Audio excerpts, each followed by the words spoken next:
प्रधानमंत्री नरेंद्र मोदी के डिग्री विवाद से जुड़े गुजरात मानहानि केस में दिल्ली के सीएम अरविंद केजरीवाल की अर्जी पर आज हाईकोर्ट में सुनवाई होनी है। वहीं इस मामले पर पिछली सुनवाई 12 अक्टूबर को हो चुकी थी, जहां कोर्ट ने राज्य सरकार और गुजरात यूनिवर्सिटी को नोटिस भी जारी कर दिया था। पिछली सुनवाई में दिल्ली के सीएम अरविंद केजरीवाल और संजय सिंह की तरफ से सुप्रीम कोर्ट की वकील रेबेका जॉन ने दलील पेश की थी, जिसमें उन्होंने कहा था कि गुजरात यूनिवर्सिटी का गठन राज्य सरकार ने किया है। ऐसे में यूनिवर्सिटी स्टेट के अंतर्गत आती है और स्टेट की कोई मानहानि नहीं होती।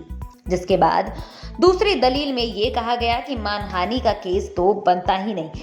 वही ठीक इसके बाद जब तीसरी और सबसे अहम दलील दी गई तो उसमें इस केस को पूरी तरीके से बदलने की कोशिश की गई, जहां कहा गया कि जिन्होंने मानहानि का केस किया है वह प्रॉपर लीगल नहीं है।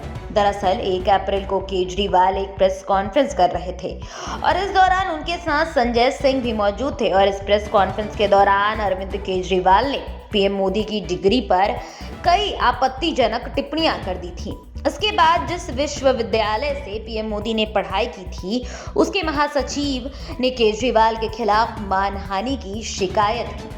कोर्ट ने मामले में दिल्ली के सीएम अरविंद केजरीवाल और संजय सिंह के खिलाफ समन भी जारी किया। इसे केजरीवाल ने सेशन कोर्ट में चुनौती दी, लेकिन सेशन कोर्ट ने तमाम दलीलों को खारिज कर दिया था। इसके बाद दोनों नेताओं ने हाई कोर्ट का रुख किया। वहीं अब अरविंद केजरीवाल ने सेशन में समन के खिलाफ रिवीजन अर्जी लगाकर कहा है कि समन के ऑथराइजेशन प्रॉपर नहीं है। यूनिवर्सिटी ने जिन आधार पर मानहानि का केस किया है वह मामला ही नहीं बनता है। गवाहों ने जो कहा है उससे मानहानि जैसा कुछ साबित नहीं हो सकता। इसके अलावा केजरीवाल की तरफ से दाखिल की रिवीजन अर्जी में कई और तकनीकी पहलुओं के जरिए मानहानि केस के समन पर कई सवाल खड़े कर दिए गए हैं।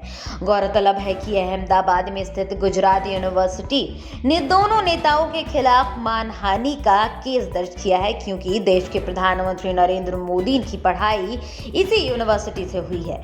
पीएम मोदी की डिग्री से जुड़े इस मामले में अरविंद केजरीवाल और संजय सिंह पर यूनिवर्सिटी की छवि खराब करने का आरोप लगा है। उनको पता है कि पीएम की डिग्री पहले ही वेबसाइट पर अपलोड कर दी जा चुकी है, लेकिन इसके बावजूद भी अरविंद केजरीवाल ने प्रेस कॉन्फ्रेंस कर यूनिवर्सिटी की छवि खराब करने की कोशिश की, ऐसा यूनिवर्सिटी की तरफ से कहा गया है। वहीं आज इस मामले पर सुनवाई होनी है, तो ये देखना काफी दिलचस्प होगा कि जिस तरीके से प्रेस कॉन्फ्रेंस आयोजित की गई और इस मामले पर एक के बाद एक सुनवाई हुई, अब नया क्या इस पूरे मामले पर निकल कर सामने आता है।